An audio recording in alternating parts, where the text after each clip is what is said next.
ನಮಸ್ಕಾರ ಸ್ನೇಹಿತರೆ, ನಮ್ಮ ಚಾನಲ್ಗೆ ಸ್ವಾಗತ. ಒಂದ್ ನಿಮಿಷ ಕಣ್ಮುಚ್ಕೊಂಡು ಯೋಚನೆ ಮಾಡಿ. ನೀವೇನೋ ಕೆಲ್ಸದ ಟೆನ್ಷನ್ ಅಲ್ಲಿ ಬ್ಯುಸಿಯಾಗಿ ನಿಮ್ಮ ಅಂಗಡಿಯನ್ನ ಕೇವಲ 15 ನಿಮಿಷ ತಡವಾಗಿ ಮುಚ್ಚಿದ್ರಿ ಅಂತ ಇಟ್ಕೊಳ್ಳಿ. ಕೇವಲ 15 ನಿಮಿಷ ಲೇಟ್ ಆಯ್ತು ಅನ್ನೋ ಒಂದೇ ಒಂದು ಕಾರಣಕ್ಕೆ ಪೊಲೀಸರು ಬಂದು ನಿಮ್ಮನ್ನ ಹೇಳ್ಕೊಂಡು ಹೋಗ್ತಾರೆ. ಸ್ಟೇಷನ್ ಬಾಗಿಲು ಹಾಕಿ ನಿಮ್ಮ ಬಟ್ಟೆ ಬಿಚ್ಚಿ ಸತತವಾಗಿ 7 ಗಂಟೆಗಳ ಕಾಲ ಅಮಾನವೀಯವಾಗಿ ನರಕಯಾತನೆ ಕೊಡ್ತಾರೆ. ಮನುಷ್ಯತ್ವವೇ ನಾಚುವಂತೆ ಗುದದ್ವಾರಕ್ಕೆ ಲಾಠಿ ತುರುಕಿ ಭೀಕರವಾಗಿ ಲೈಂಗಿಕವಾಗಿ ಹಿಂಸಿಸ್ತಾರೆ. ರಕ್ತಸ್ರಾವ ತಡೆಯಕ್ಕಾಗದೆ ಒಂದಲ್ಲ ಎರಡಲ್ಲ ಬರೋಬ್ಬರಿ 7 ಲುಂಗಿಗಳನ್ನ ಬದಲಾಯಿಸುವಷ್ಟು ನಿಮ್ಮ ದೇಹದಿಂದ ರಕ್ತ ಹರಿಯುತ್ತೆ. ಆ ನೋವು ತಡೆಯಲಾಗದೆ ಕೊನೆಗೆ ನೀವು ಪ್ರಾಣ ಬಿಡ್ತೀರಾ. ಇದನ್ನ ಕೇಳುವಾಗಲೇ ನಮಗೆ ಮೈ ಜುಮ್ ಅನ್ಸುತ್ತಲ್ವಾ ಸ್ನೇಹಿತರೆ? ಇದು ನಡೆದಿದ್ದು ತಮಿಳುನಾಡಲ್ಲಿ. ಅಪ್ಪ ಮಗನಿಗೆ ನಡೆದ ಅಕ್ಷರಶಃ ಘೋರ ವಾಸ್ತವವಿದು.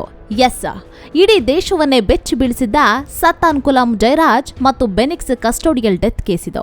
ಮತ್ತು ನಿನ್ನೆ ಅಂದ್ರೆ ಏಪ್ರಿಲ್ 6, 2026ರಂದು ನಮ್ಮ ಭಾರತದ ನ್ಯಾಯಾಂಗ ಇತಿಹಾಸದಲ್ಲೇ ಒಂದು ಅತಿ ದೊಡ್ಡ ಅಪರೂಪದ ತೀರ್ಪನ್ನ ಕೊಟ್ಟಿದೆ.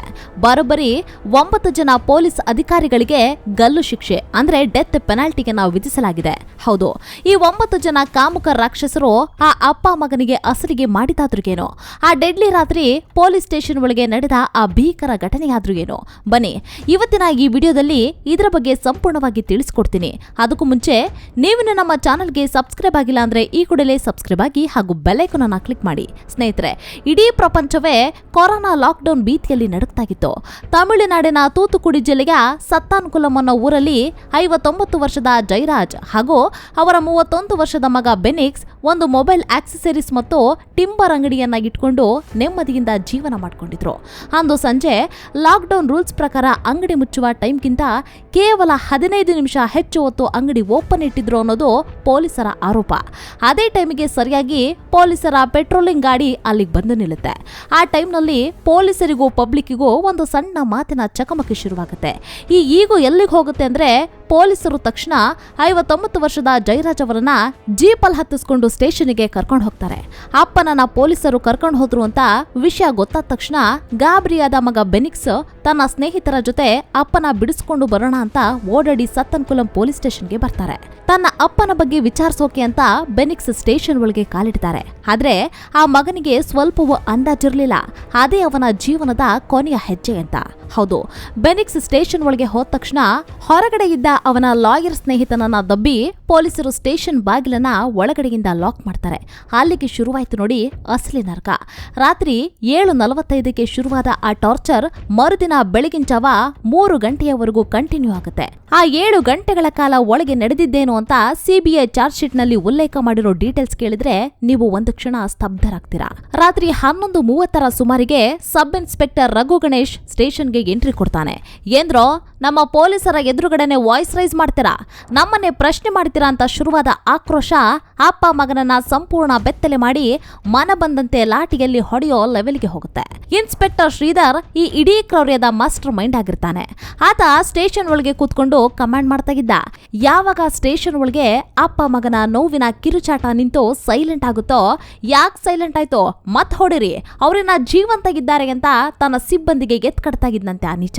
ಕೇವಲ ಲಾಠಿಗೇಟು ಮಾತ್ರ ಅಲ್ಲ ಸ್ನೇಹಿತರೆ, ಆ ರಾಕ್ಷಸರು ಫ್ರೆಂಡ್ಸ್ ಆಫ್ ಪೊಲೀಸ್ ಅನ್ನೋ ವಾಲಂಟಿಯರ್ಸ್ ಅನ್ನು ಸಹ ಸೇರಿಸಿಕೊಂಡು ಅವರಿಬ್ಬರ ಮರ್ಮಾಂಗಗಳಿಗೆ ಹಾಗೂ ಗುದದ್ವಾರಕ್ಕೆ ಲಾಠಿ ತುರುಕಿ ಭೀಕರವಾಗಿ ಲೈಂಗಿಕ ಹಿಂಸೆಯನ್ನ ಕೊಡ್ತಾರೆ. ರಕ್ತಸ್ರಾವದಿಂದ ಸ್ಟೇಷನ್ ನೆಲವೆಲ್ಲ ರಕ್ತ ದೋಕುಳಿಯಾಗುತ್ತೆ. ನಿಮಗೆ ಶಾಕಿಂಗ್ ವಿಷಯವನ್ನ ಹೇಳ್ತೀನಿ ಕೇಳಿ. ನೆಲದ ಮೇಲೆ ಬಿದ್ದಿದ್ದ ತಮ್ಮದೇ ರಕ್ತವನ್ನ ಆ ಅಪ್ಪ ಮಗನ ಕೈಯಲ್ಲೇ ಅವರ ಬಟ್ಟೆಗಳಿಂದ ಒರೆಸ್ತಾರಂತೆ. ಮರುದಿನ ಬೆಳಿಗ್ಗೆ ಉಳಿದಿದ್ದ ರಕ್ತವನ್ನ ಒಬ್ಬ ಸ್ಯಾನಿಟರಿ ವರ್ಕರ್ನ ಕರೆಸಿ ಕ್ಲೀನ್ ಮಾಡಿಸ್ತಾರೆ, ಸಾಕ್ಷ್ಯ ನಾಶವನ್ನ ಮಾಡಕ್ಕೆ. ಬೆಳಗಾಗುವಷ್ಟರಲ್ಲಿ ಅಪ್ಪ ಮಗ ಇಬ್ಬರ ಪರಿಸ್ಥಿತಿ ಎಷ್ಟು ಚಿಂತಾಜನಕ ಆಗಿತ್ತು ಅಂದ್ರೆ ಬೆಳಿಗ್ಗೆ 7ರಿಂದ ಮಧ್ಯಾಹ್ನ 12 ಗಂಟೆಯ ಒಳಗೆ ಗುದದ್ವಾರದಿಂದ ಸುರಿತಾಗಿದ್ದ ರಕ್ತವನ್ನ ತಡೆಯೋಕೆ ಅವರ ಸ್ನೇಹಿತರು ಬರೋಬ್ಬರಿ 7 ಲುಂಗಿಗಳನ್ನ ತಂದು ಬದಲಾಯಿಸಬೇಕಾಗಿ ಬಂತು. ಅಷ್ಟು ರಕ್ತಸ್ರಾವ ಆಗಿದ್ರೂ ನಮ್ಮ ಸಿಸ್ಟಮ್ ಎಷ್ಟು ಕರಪ್ಟ್ ಆಗಿದೆ ನೋಡಿ.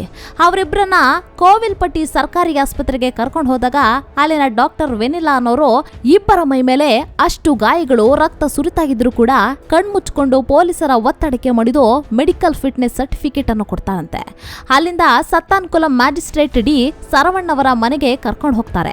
ನಿಯಮದ ಪ್ರಕಾರ ಮ್ಯಾಜಿಸ್ಟ್ರೇಟ್ ಗಾಯಾಳುಗಳನ್ನ ನೋಡಿ ಪರೀಕ್ಷಿಸಬೇಕು. ಆದ್ರೆ ಮ್ಯಾಜಿಸ್ಟ್ರೇಟ್ ಸಾಹೇಬ್ರು ತಮ್ಮ ಮನೆಯ ಬಾಲ್ಕನಿಯಿಂದಲೇ ನಿಂತ್ಕೊಂಡು ಕಾರಿನಲ್ಲಿದ್ದ ಗಾಯಾಳುಗಳನ್ನ ಒಮ್ಮೆಯೂ ಸರಿಯಾಗಿ ಪರೀಕ್ಷೆ ಮಾಡದೆ ಪೊಲೀಸರ ಜೊತೆಗೆ ಶಾಮೀಲಾಗಿ ಕೈ ಸನ್ನೆ ಮಾಡ್ತಾರೆ. ಅಂದ್ರೆ ಜೈಲಿಗೆ ರಿಮ್ಯಾಂಡ್ ಮಾಡ್ತಾರೆ.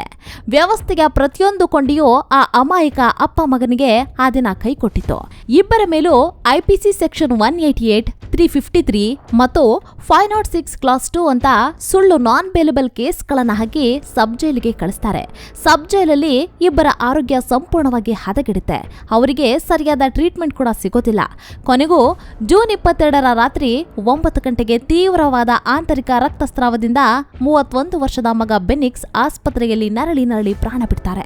ತನ್ನ ಕಣ್ಣೆದುರೇ ತನ್ನನ್ನು ಉಳಿಸ್ಕೊಳ್ಳಕ್ಕೆ ಬಂದ ಮಗ ಸತ್ತಿದ್ದನ್ನ ನೋಡಿದ 59 ವರ್ಷದ ಅಪ್ಪ ಜಯರಾಜ್ ಅವರು ಕೂಡ ಆಘಾತಕ್ಕೊಳಗಾಗ್ತಾರೆ. ಮಾರನೇ ದಿನ ಅಂದ್ರೆ ಜೂನ್ 23ರ ಮುಂಜಾನೆ 5:40ಕ್ಕೆ ಪೊಲೀಸರ ಹೊಡೆತದಿಂದ ಶ್ವಾಸಕೋಶಕ್ಕೆ ಡ್ಯಾಮೇಜ್ ಆಗಿದ್ದ ಕಾರಣ ಜಯರಾಜ್ ಕೂಡ ಕೊನೆ ಉಸಿರೆಳಿತಾರೆ. ಈ ಸುದ್ದಿ ಹೊರ ಬರ್ತಾಗಿದ್ದಂತೆ ಇಡೀ ತಮಿಳುನಾಡು ಮಾತ್ರವಲ್ಲ, ಇಡೀ ಇಂಡಿಯಾನೇ ಹೊತ್ತಿ ಉರಿಯುತ್ತೆ. ರಸ್ತೆಗಳಲ್ಲಿ ಪ್ರೊಟೆಸ್ಟ್ ಶುರುವಾಗುತ್ತೆ. ಟ್ವಿಟರ್ನಲ್ಲಿ ಜಸ್ಟಿಸ್ ಫಾರ್ ಜಯರಾಜ್ ಅಂಡ್ ಬೆನಿಕ್ಸ್ ಅಂತ ಲಕ್ಷಾಂತರ ಟ್ವೀಟ್ಸ್ಗಳು ಬರ್ತವೆ. ಗ್ಲೋಬಲ್ ಟಾಪ್ 30 ಲೆವೆಲ್ನಲ್ಲಿ ಟ್ರೆಂಡ್ ಆಗುತ್ತೆ. ಜನರ ಆಕ್ರೋಶವನ್ನ ನೋಡಿ ಮದ್ರಾಸ್ ಹೈಕೋರ್ಟ್ ತಾನಾಗಿಯೇ ಈ ಕೇಸನ್ನ ಕೈಗೆತ್ಕೊಳ್ಳುತ್ತೆ. ತಕ್ಷಣವೇ ತನಿಖೆಯನ್ನ ಸಿಬಿಐಗೆ ಒಪ್ಪಿಸುತ್ತೆ.